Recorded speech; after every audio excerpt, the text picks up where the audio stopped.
My name is Emma Bennett. I'm head of SEO at Torchbox. There's some familiar faces in that chat, so hello if we know each other. It's lovely to see you all, and hello to everyone that's here that's new. I'm super excited to have you all here this morning to give an introduction to Google's new search generative experience.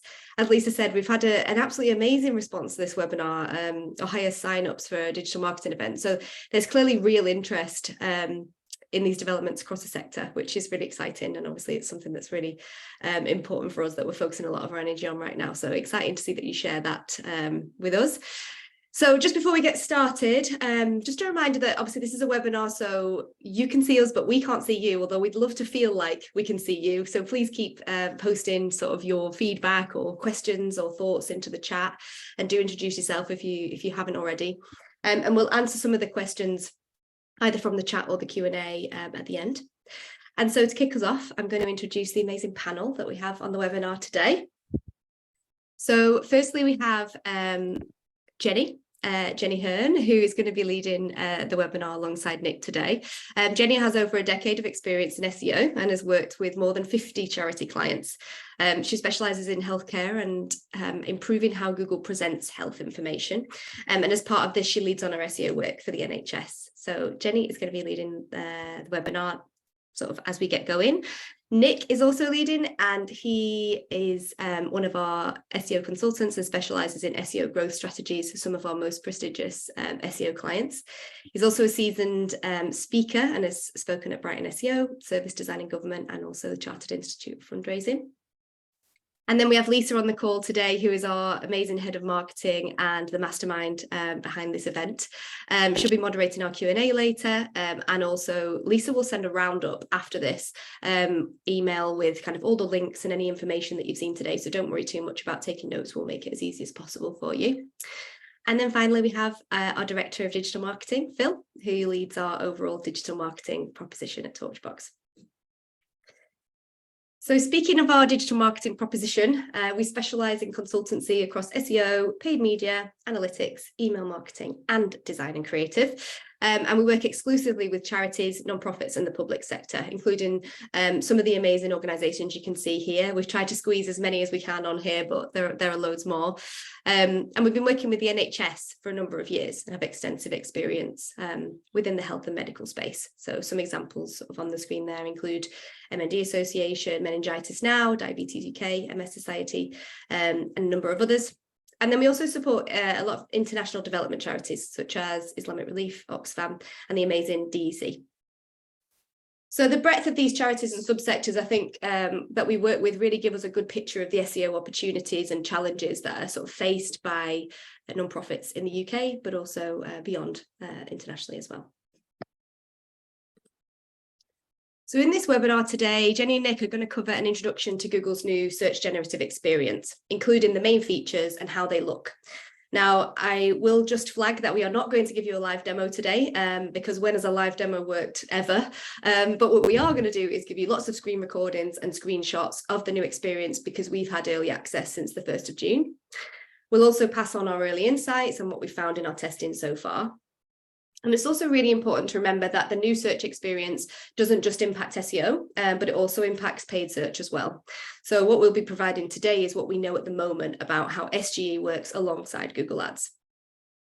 So that'll be the first section, and I'd really like to stress that SGE is in beta and is very much in the early stages. It's currently only available in the US for selected users. And so we expect it to develop and change a lot over the coming months as Google gains kind of more user feedback. We are seeing Google make changes to this on an almost daily basis, sometimes even multiple times a day. So our aims for today are not to give you kind of an absolute confirmation on exactly what this is going to look like when it's rolled out, because we do expect it to change. But instead, we'd like to give you an early heads up on what we're seeing so far and that these changes are happening. And then the second part of this webinar is going to cover another exciting new feature.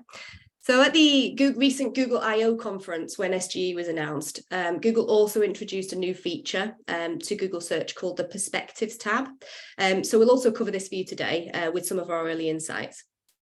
It's worth noting that SGE is sort of expected to be in beta for a while, but Perspectives is actually rolling out in the US already. So this is an exciting development that you can be aware of in the shorter term. And then bringing these two developments together, we'll also discuss whether our approach to SEO needs to change, and also 5 things that you can do as takeaways from today. So I really hope you find this session interesting. This webinar is a little bit different for us because typically when we talk about developments in SEO, we wait until we're 100% confident that we have all of the answers. However, in this sort of ever-changing world of AI, that's just not always possible. We have to kind of embrace what we know now and be willing to adapt to it with sort of excitement and open-mindedness, which is exactly how we're feeling about the new SGE, and also how we're feeling about AI development in general across Torchbox. That being said, we'll have plenty of time to answer questions at the end. We might not have all the answers to them, but we'll certainly look forward to discussing them with you today and sharing what we know. Okay. Thanks, Emma. So I'm going to start with the big question that we're all here for. What is SGE? Well, it stands for Search Generative Experience, and it's Google's early step in transforming the search experience with generative AI. So this essentially means that Google is embedding AI technology into the search results. So Google SGE is a new version of their search results page, which shows AI generated content at the top of the results. And we're going to start by showing you Google's video introduction to give you a feel for what's to come. Cue the video.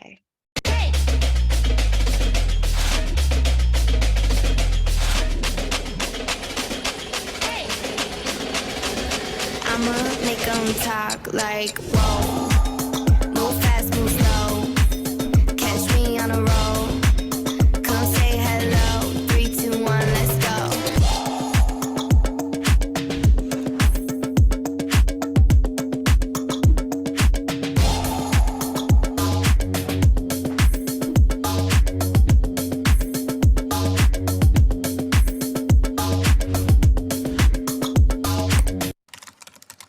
Yes, yes, yes.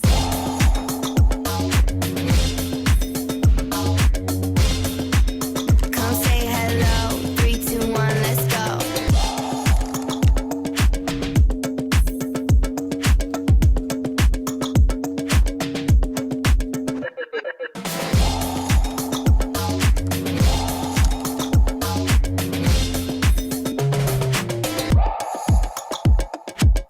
You got this. Let's go.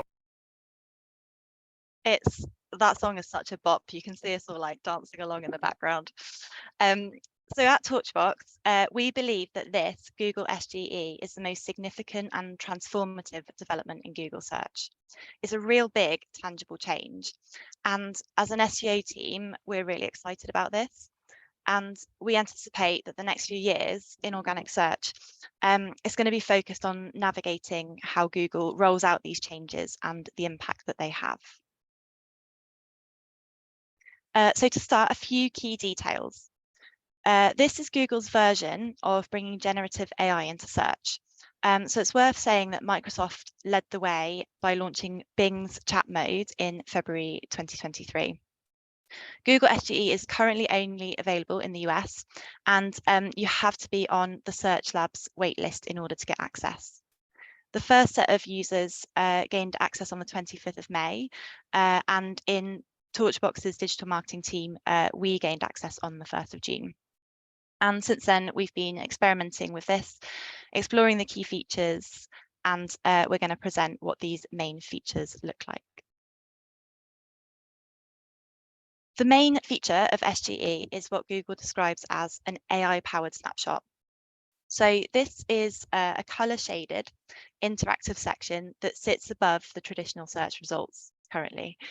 It can vary in size depending on the length of the answer that Google generates.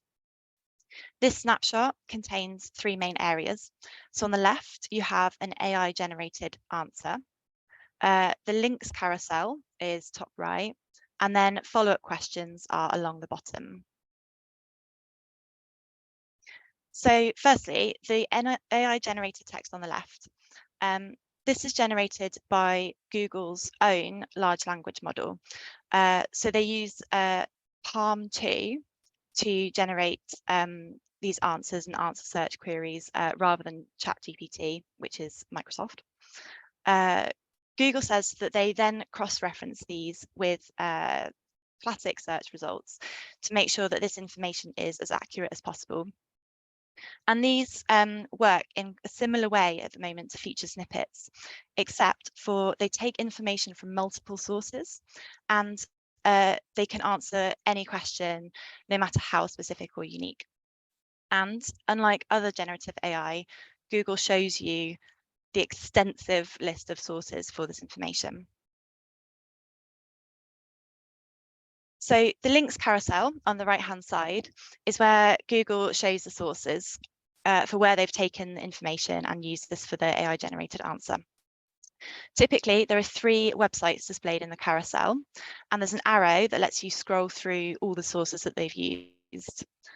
So far, we've seen anywhere between like 2 and 15 websites featured here, and we're going to look at how you can see the full list of citations. So in this video, we can see that Google really does spell out line by line where things are coming from. So by clicking on the list icon above the link carousel, it takes you to this page. And this lists all the sources that they have cited, separated by theme or subtopic. And each of these also acts as a carousel. So this is almost like another search results page. However, it remains to be seen how many people actually click through and see these links. And then you can see that if you click on the pencil icon, you go back to the main search results page. Along the bottom here, you've got this follow-up questions section. So there's an ask a follow-up button at the bottom left in blue, and then alongside it, you've got other suggested questions from Google. So what happens if we click one of these questions? Well, this brings us to conversational mode, and it's a bit like ChatGPT, but integrated into your search experience. So here we've searched a query about diabetes and then clicking one of the suggested questions to learn more about it. And this opens up the conversational mode, which is a separate section within the search experience.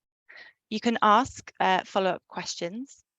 So what we're going to do here is type our own follow-up question. And then this will generate answers.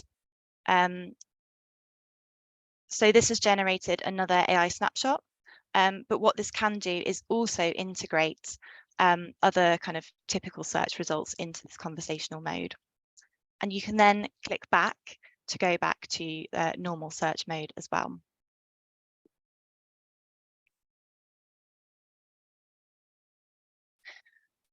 The final main new feature is what Google describes as vertical experiences.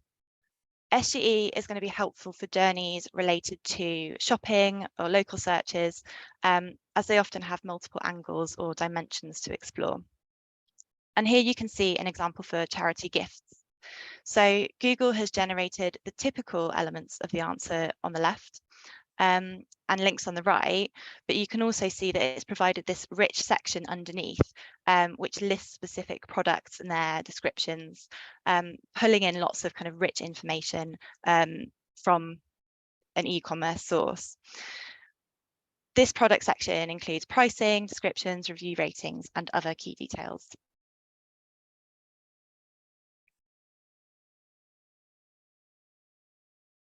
So here's what we can see when you click on this screenshot. It kind of brings up other information from the website. You can see scrolling down that there are reviews here. It's got the star ratings and it's got more options as well. And in order for Google to be able to pull in this information, the website would need to be marked up with schema markup, specifically product schema markup, in order to kind of recognize this information and pull it into this new vertical experience. Here's an example for a local search. So the query here is for homeless shelter near me. And the snapshot includes shelters that are local to the searcher, with some key details such as addresses and reviews. And you can dig into these comparisons within the snapshot to compare the features of each location. So this would be really relevant for organisations with physical locations, such as shelters, hospices, charity shops, or museums. And we expect Google will roll out the AI snapshot for other verticals in the future, like events, for example.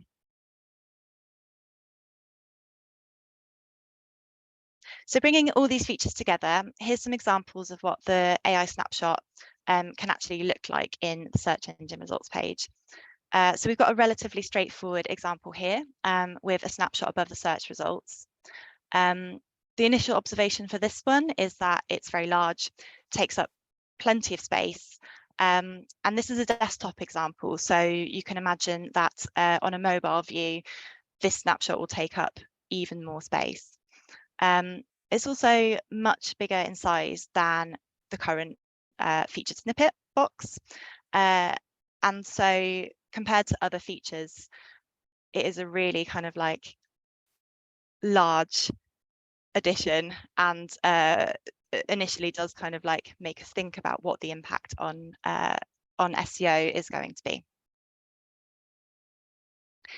Here's a slightly more complicated example. So we have a really large snapshot for symptoms of MS. And this results page also includes other common features underneath. So you can see here the featured snippet, health knowledge panel, and people also ask result. And in this case, the organic results are being pushed down significantly. So this is something that we are exploring closely as part of our research. And overall, you can see that SGE is a major change to what the search engine results page looks like. We've been asking ourselves loads of questions about how this is going to affect organic search. And we've been carefully reviewing Google's documentation for each of these. So the first question we have is, what's going to happen to organic traffic? And Google states that they are committed to continue sending valuable traffic to sites across the web. And we can see this because Google has included citations within the SGE results. And in the snapshot, the link carousel, there are multiple links to pages across the web. But of course, Google's going to say this to publishers. And what we're seeing in some cases is that traditional organic results are being pushed down the page even further due to ads too.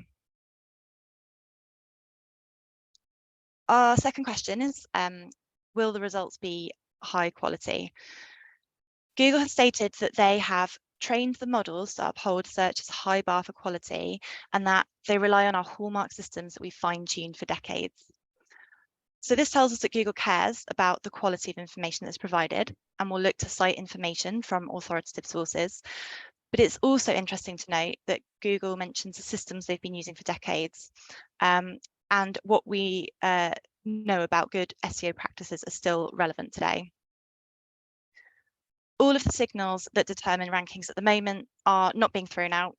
So things like optimizing content for user needs, being a trustworthy source of information, providing helpful content, having citations across the web, demonstrating expertise, these are all highly relevant for SGE results as well. Another key question we have is whether the results will be safe, especially when it comes to information that will impact on users' real lives, for example, health information. Google states it holds SGE to an even higher standard, especially when information quality is critically important. But we'll touch on that in a little bit. Google has also stated that it will apply these additional guardrails for important queries, like limiting the types of queries where these capabilities will appear.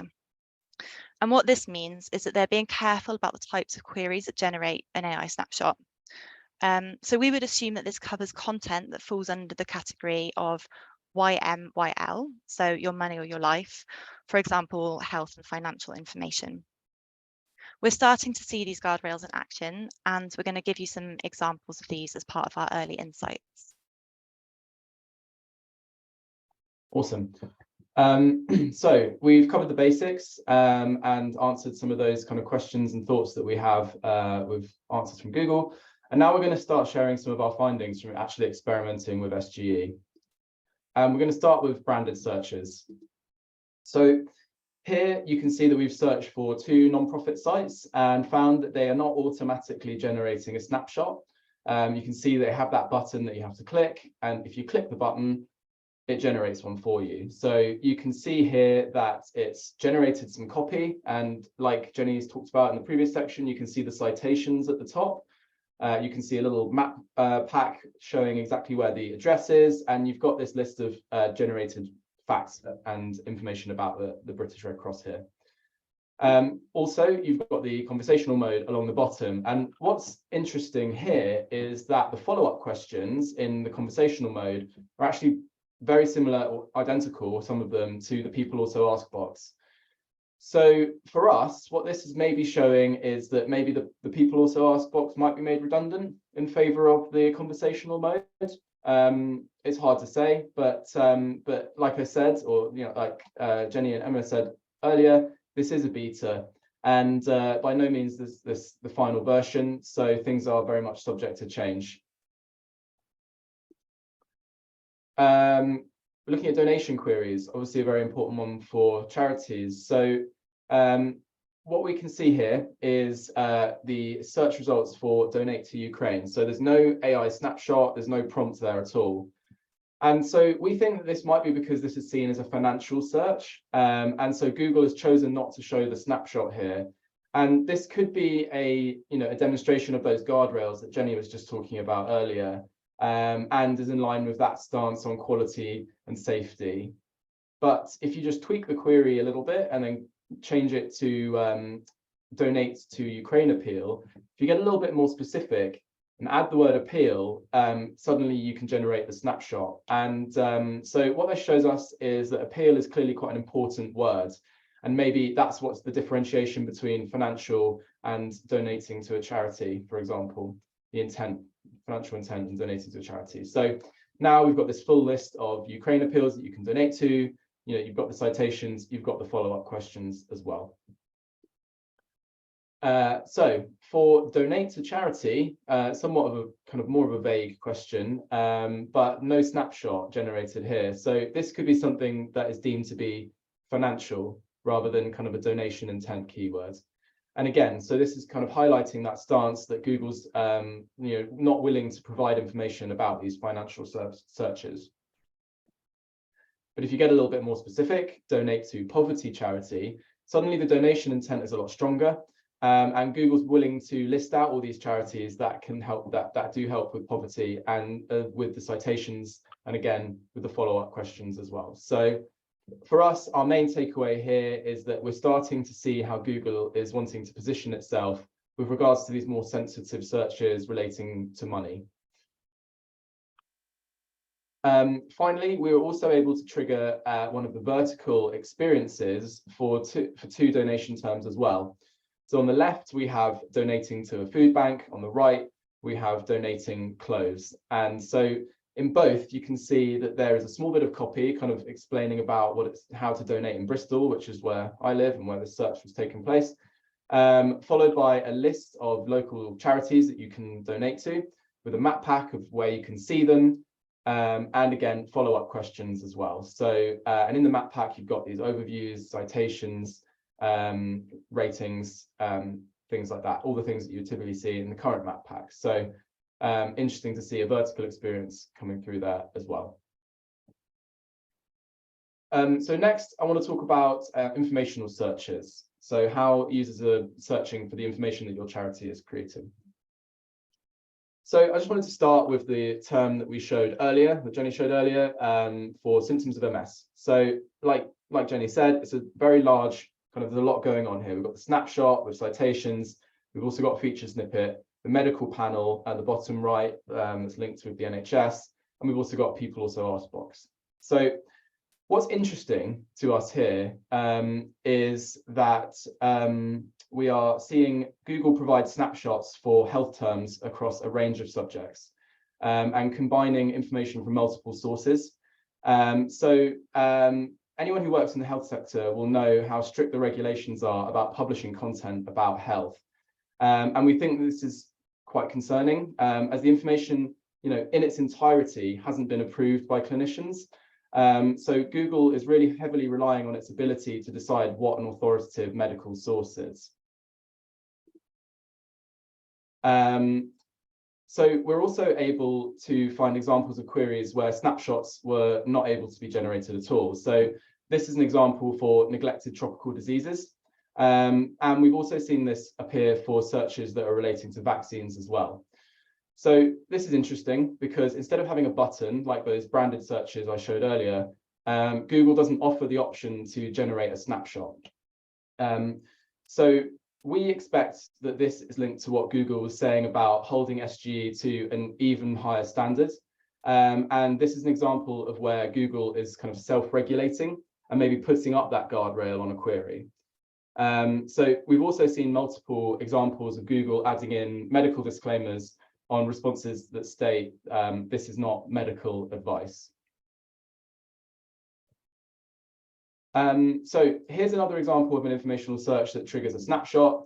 I'm not going to spend too long on this, but I guess what I just wanted to say is that, we're starting to see that this is a fairly consistent format, no matter what you search for. You've got the list, the citations, the conversational view. So what this shows to us is that there is potentially this opportunity within the citations for publishers to increase their visibility, as being that featured in that citation is a new way to kind of leapfrog the competition.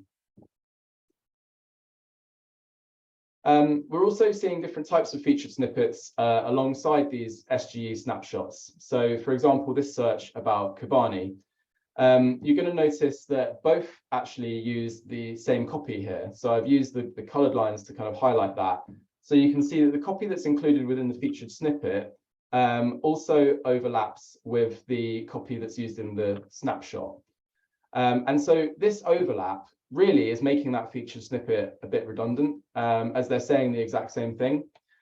So similarly to what I was saying earlier about the people also ask box, we would expect that maybe the featured snippets might be retired as part of a future SGE rollout.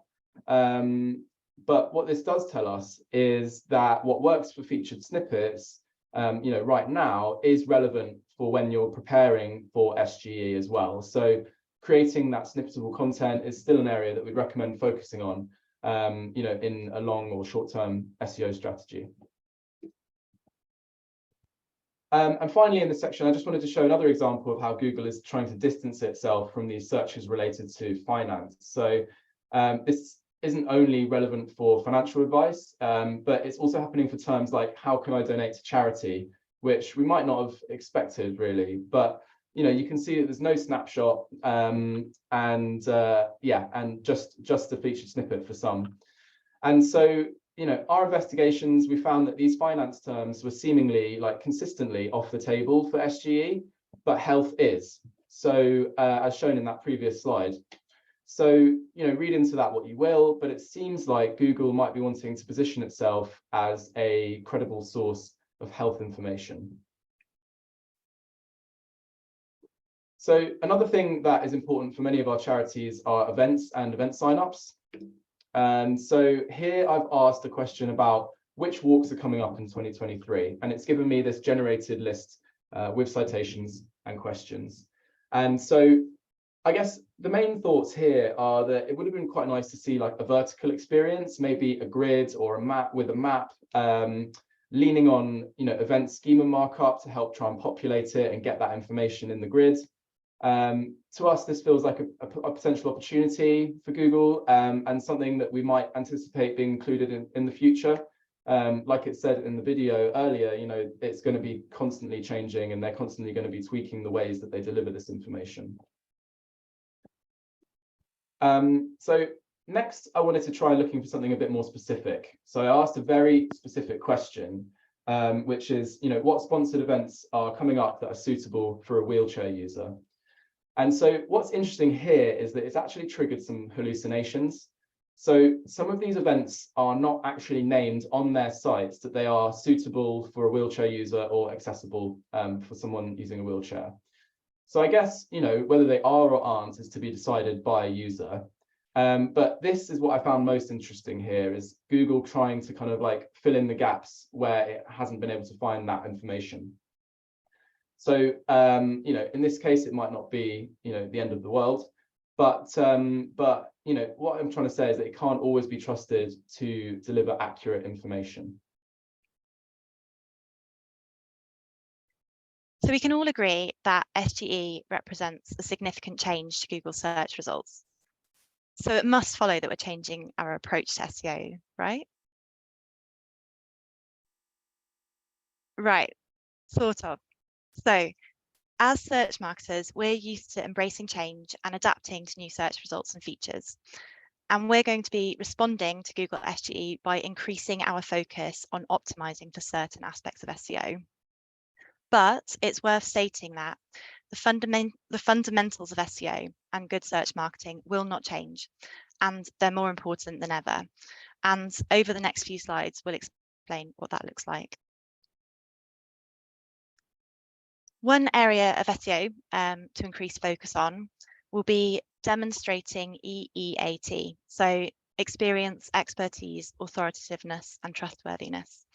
And this means proving that you are the right organisation or entity to provide information or advice to users. EEAT will be more important than ever, and there is an opportunity here for nonprofits. Another area to focus on is marking up your content with structured data.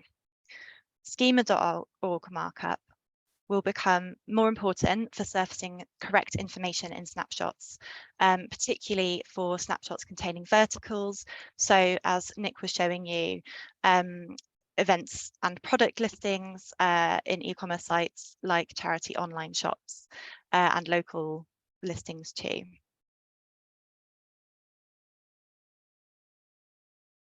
The third one is providing high quality authoritative content that meets user needs. So as mass-produced AI content is becoming more common, search engines like Google, they're going to be looking for ways to weed out generic and possibly incorrect information and instead rank content from trustworthy and authoritative sources. So to be really visible in SGE results, it's important to position yourself as an expert in your field and provide rich, high quality, unique, helpful content that meets users' needs. We have a couple of thoughts as well about the future. So as Google is still testing and making changes to SGE, there are some areas where we have questions that haven't yet been answered. So we thought we'd share some of the thoughts we have and the areas we're still exploring. And the first one of these is click-through rate. Will organic search results see a decline in click-through rate? What's the impact going to be on those traditional organic search results? The second one of these is thinking about search volume and short tail queries. So typically as SEOs, we do keyword research to find out the types of queries that people search for. And we're wondering how will short tail keywords be affected. So as people are searching for like longer and longer queries, does that mean that the data that we use will suddenly become not very useful anymore? And are we moving more towards what we call in apocalyptic terms, keywordless? We're also thinking about our approach to long tail queries and how we're going to get that information about what people are searching for. Currently, for example, in Google Search Console, Google, they don't show us queries that have very few number of searches because they could show personal data. So what's going to happen? Are they going to be able to show us all of the different variations of those keywords, or are we going to have to do research in other ways? And then finally, thinking about access to data. So queries for conversational search. Are we going to be able to see the data for those conversational journeys as well as within SGE and traditional search results? So lots of things we're thinking about, and lots to bring you hopefully on a future webinar as well.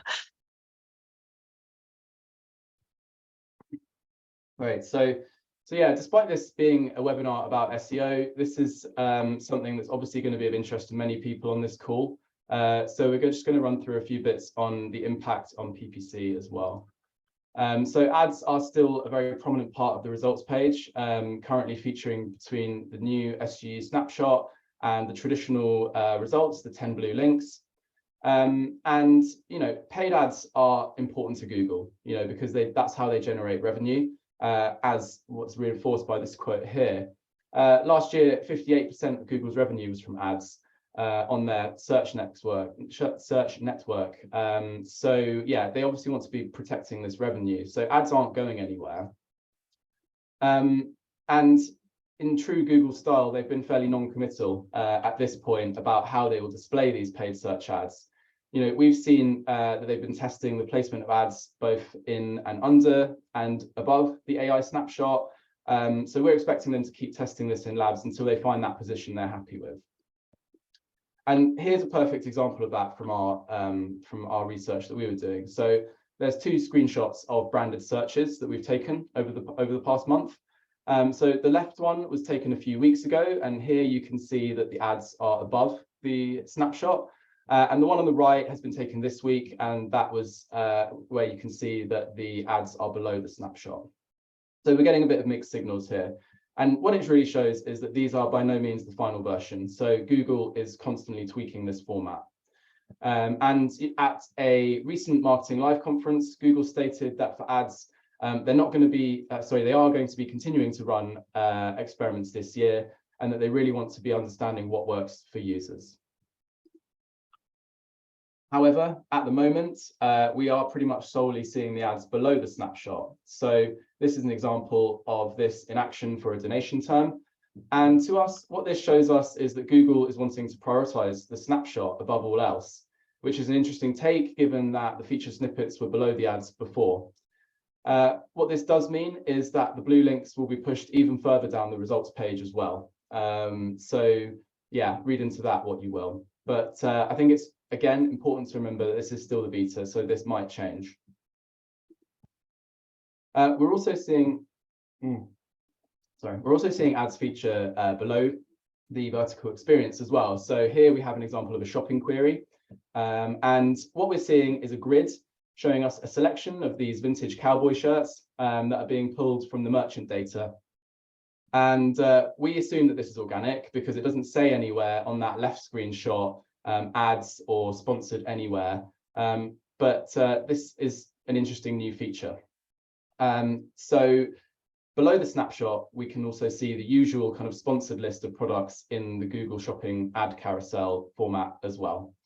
So will Google start to prioritize organic shopping over paid shopping? Again, it's in beta, it's too early to tell, but it might do given these signs. One thing that we're not able to see yet is this though. And so this is where this is something that Google has previously previewed at their search conference. And what you can see is how Google is trying to integrate these ads natively into the snapshot. So it shows us that there will be space for ads within the snapshot in the future. So this is just something that we've not been able to trigger ourselves because it's not released yet. So that concludes this section about SGE. So really quickly to summarize, just to say, this is in beta, so things are very much likely to change. So if you start getting in there and seeing things yourself, it might be different the following week. Google is extensively testing ads, so whether they go below, above, or within the snapshot. Health and medical information is not exempt from the snapshot necessarily, but some information is not triggering the snapshot around health and finance topics. Another thing that we found is really specific searches get really specific answers, and specifically tailored answers as well. Which is interesting. So you can get really granular and really specific with the things that you want to ask it and still get a relevant answer.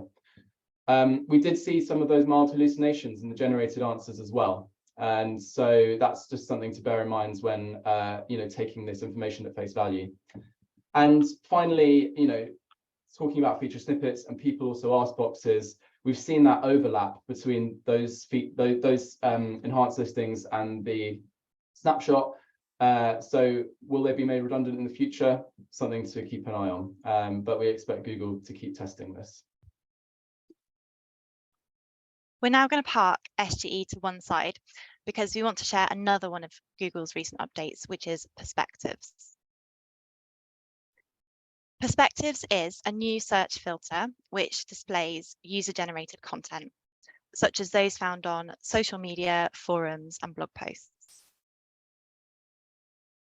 So here's how it works. By clicking on the Perspectives filter under the search results, this will show you user-generated content. And with its design, Google is mirroring how people scroll to discover content in social media platforms. So you can see here in the results that Perspectives is quite similar to Pinterest, for example. So what does Google say about Perspectives? Google says, Perspectives is a way to learn from others' experiences with more perspectives on search. Google says that Perspectives will feature mostly human outlooks.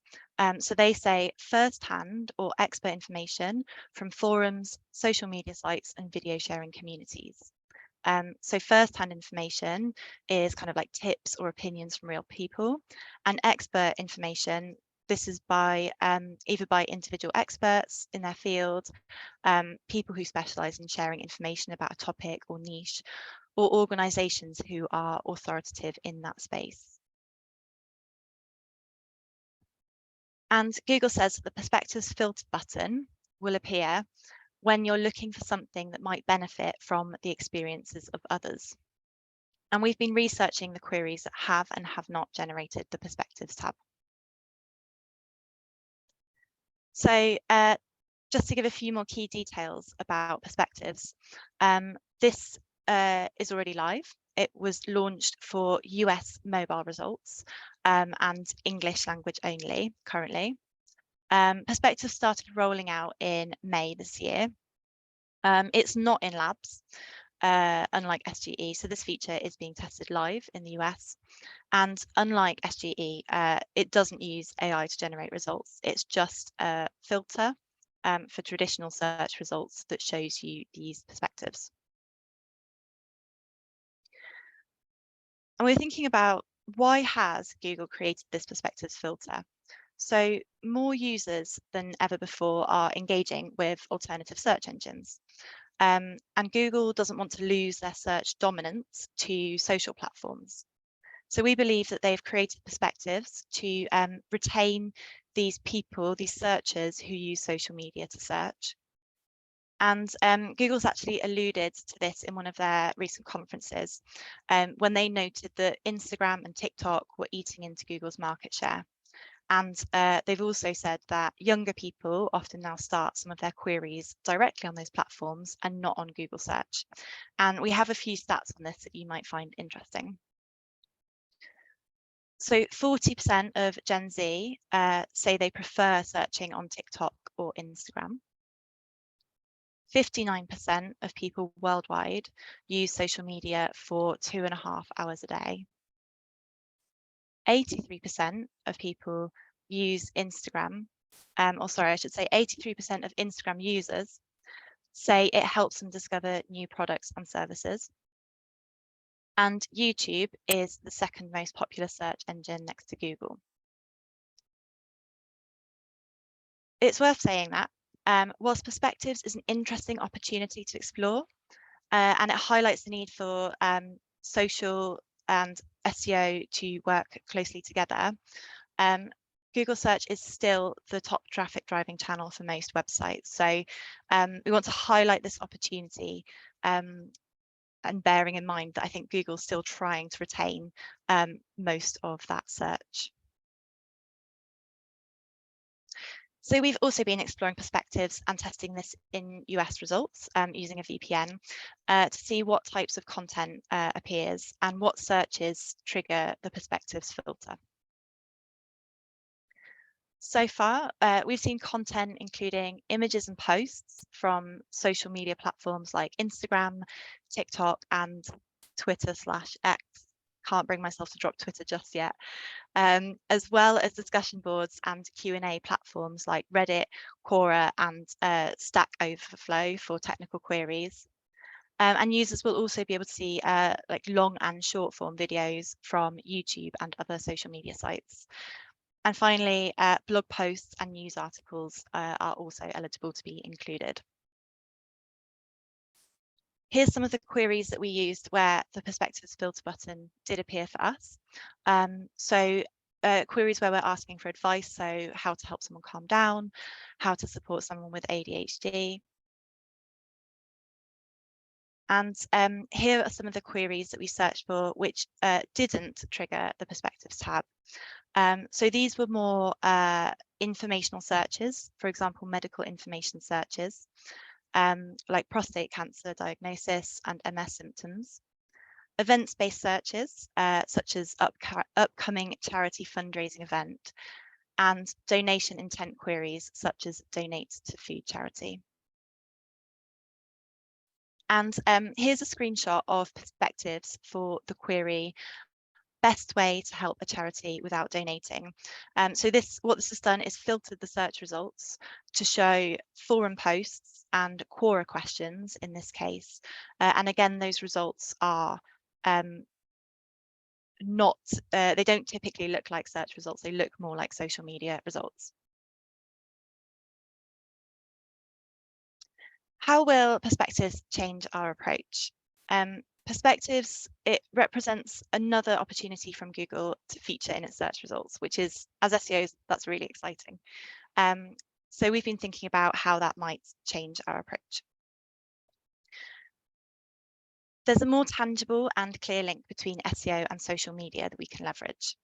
So we're exploring the ways in which SEO can support social media teams in designing content for search, as well as social. And for example, what we could do is provide search queries and popular topics that we know people are searching for advice and opinions about, and suggest this as popular topics to create content on to answer those searcher queries as well. Perspectives is yet another reason why YouTube SEO is vitally important. So this would involve designing videos for search, so doing keyword research to inform the video content and scripts, and optimizing YouTube video pages and website landing pages too. Website forums and other online communities appear within Perspectives. So posts might include people sharing experiences about accessing a non-profit service, both positive and negative possibly, or sharing information about their condition. So whilst this does, it could present a risk, but it's also an opportunity there for non-profits to be able to get their information out there and also consider kind of like reputation as well. Influencing user-generated content is also important to be visible in these search results and maintain that positive presence. So engaging with your supporters, service users, and topic experts or influencers will help you to be part of that conversation and shape how information is presented online and in the Perspectives results. Right. So to finish off the webinar today, we're going to be giving you our recommendations for 5 things you can do right now to get ahead of the curve. And the first one is to get access for yourself and have a go with it. So we have a blog post about how you can do this that is live, and if you go on our website right now, you'll be able to find that. It's got a step-by-step for how you can access SGE yourself. Give it a read, get into the beta, and Lisa is going to be sending a link to the blog post as part of our follow-up email. Then once you have access, search for your priority keywords and see what SGE looks like in your specific sector. And so on this slide, we've included some starting points for you to have a go with, experiment with brand versus non-brand. Try searching for some of your top search for terms that are in Google Search Console. Try to be a bit more specific with the terms that you're searching for as well. You know, you saw how I used some quite specific examples and got some really interesting answers. Experiment with longer, more kind of colloquial search terms, and also have a go with that conversational function as well. The other thing that we think is going to be really important is considering this next question. So Google is putting quite a lot on this conversational mode. They think it's going to be quite an important way that people are going to be searching in the future and using AI. And so we'd recommend trying to preempt what that next question might be that your user might ask. And a good way to figure out what that could be is by looking at your people also ask, but also just looking at the conversational mode as well in the beta. Taking a bit of inspiration from those sources and maybe trying to create content around that too. The fourth thing that you can do is to consider your EEAT signals. So that's expertise, authoritativeness, trustworthiness, and also experience, which is the new E that got added last year. And so we think this is going to be really key for nonprofits due to the type of content that you're all creating. And we think it's going to play a really important role in ensuring that these high quality sources are used for the snapshots. So, you know, this could allow you to be cited if you're making sure that you're hitting all of those signals in the right way. And then finally, a really quick plug for one of our new services. You can sign up for our new EAT review. We're offering a discounted rate to everyone on the webinar, and it will provide a comprehensive report with valuable insights and step-by-step guidance on how you can improve. So yeah, I think that wraps it up. So I'm now going to pass back to Emma and Phil and Lisa, and we're going to start answering some of the questions in this final 7 minutes that we have. Yes, thank you so much, both of you. And can I just say, I think this is the most engaged, amazing audience that we've ever had in terms of questions in the chat and in the Q&A. We've been, me and Phil and Lisa have been rapidly trying to answer them, but they've come in thicker and faster than we could respond. So if you do have a question that you feel like we haven't got to and that we don't get to in the next few minutes, please feel free to send it on to Lisa after the follow-up email has been sent, or feel free to contact us directly. And we're happy to sort of continue chatting about it, because there's some really, really amazing questions in there, and some of them we don't have the answers to yet. Lisa, have you got any saved there that we could do now? Yeah, so I don't know how many. We had some brilliant questions coming through on the Q&A, loads of them, and so I don't know how many people actually got to see the answers to some of those. But I think a burning question that people always have is, when is this going to be available in the UK? So we could kick off with that one. If anyone else has got more questions, then pop them in the chat and we can answer them. We've got 5 minutes left.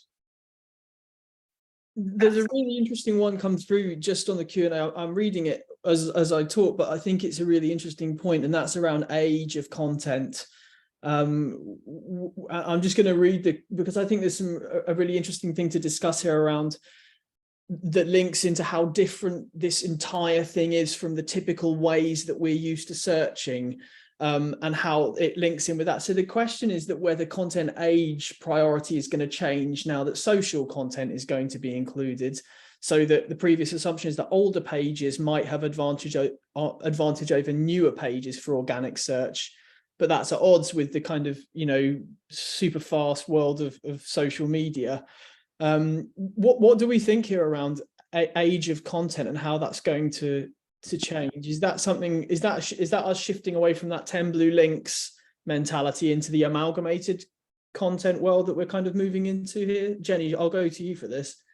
Yeah, you can see my eyes. I've been thinking about that as you've been talking about it. So yes, I think that in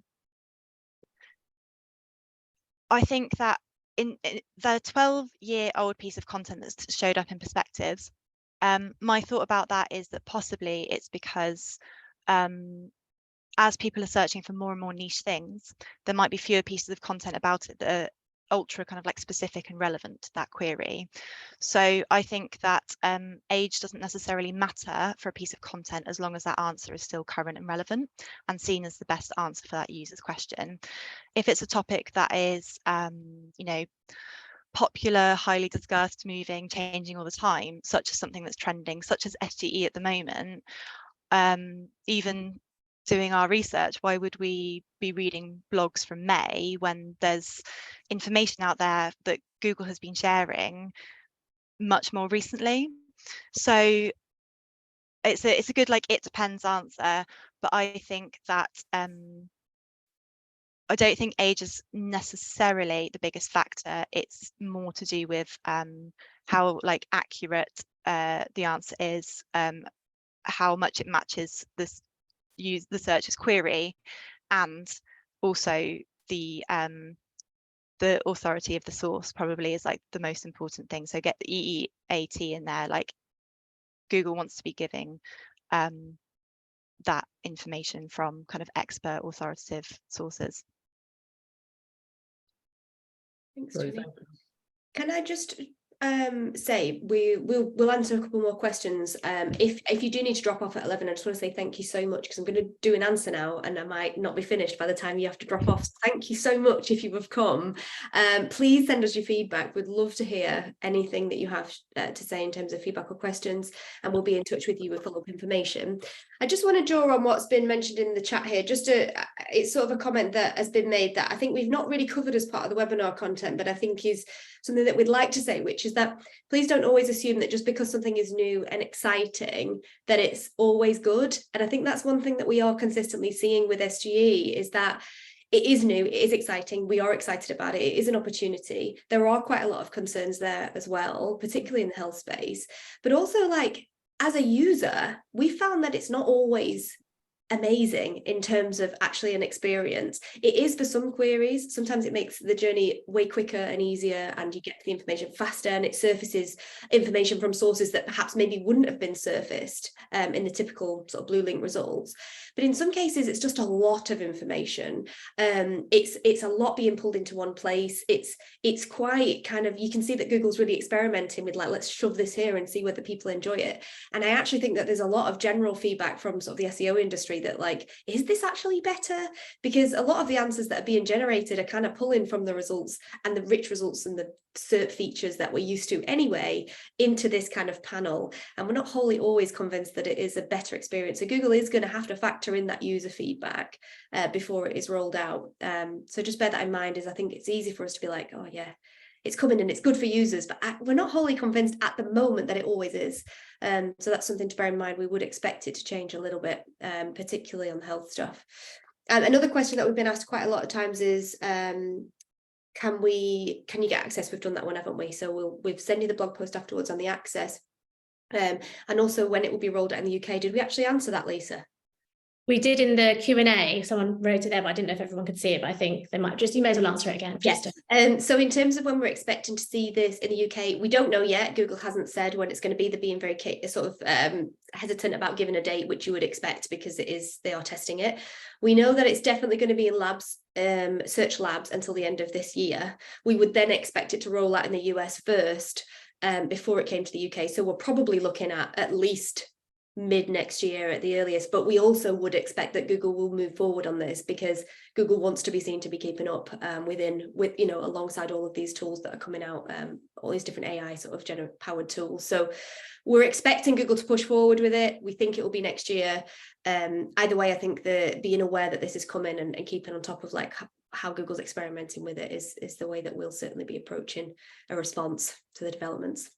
Yeah, and we'll, in the follow-up email, we'll also include our blog that's about what SGE is and how you can try and get VPN access to it as well. There were loads of questions around EEAT as well, so we'll follow up about a review for that, which can also help to prepare for SGE. Thank you, Jenny and Nick. That was amazing, the amount of work you've put into that, and Emma. And thank you, Phil, for helping with the questions. Your speed in responding is admirable.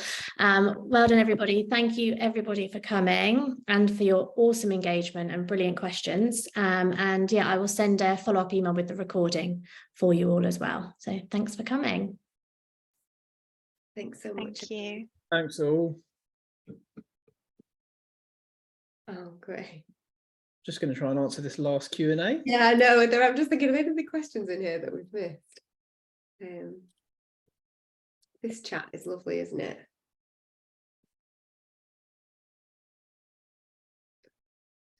I wonder whether people will bother with all the extra functionality. I would agree. People are short on time and just want quick answers. Yeah, it's really interesting that the perspective stuff and how like suddenly noisy the search engine looks with all of that stuff in. And I always wondered if Google would turn the search homepage into something like that, like almost like a news dashboard. But I think now that I've seen it, it's like, gosh, that is too noisy, isn't it? Absolutely.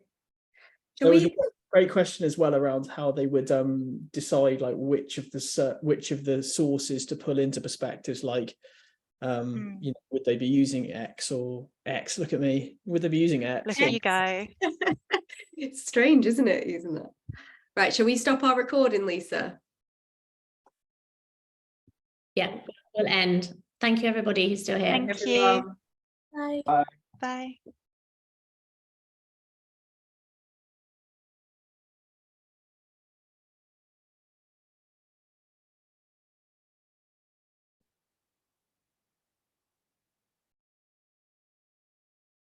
If we leave this webinar, Phil, do we lose the questions or are they captured? I believe the chat was captured by Lisa, I think. Okay, so we're all right then, aren't we? We're all right to jump off now. I'll just double check. There's a few people still on the call, so I can hang on if you like. Great, thank you.